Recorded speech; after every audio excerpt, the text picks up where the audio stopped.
বাবাই, এ বাবাই, বাবাই নেই, মনে হচ্ছে খেলতে ফেলতে গেছে।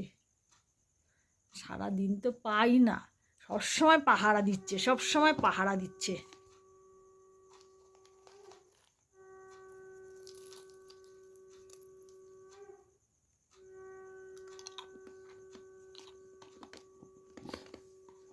কি ব্যাপার মা?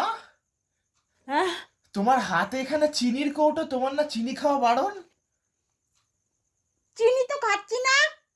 তাহলে কি খাচ্ছো? দেখছি লবণ, তুই দুপুরবেলা লবণটা নিয়ে গেছিস, নিয়ে এসছিস এখানে, তারপরে আর লবণটা নিয়ে যাসনি। আরে এটা তো চিনির কৌটো। এটা চিনি? হ্যাঁ। ও, আমি চিনি খাই না, আমি চিনি একদম খাই না রে। বিশ্বাস কর, তুই বিশ্বাস করছিস না, আমি চিনি একদম চিনি খাই না, কিচ্ছু খাই না, কোনো মিষ্টি খাই না।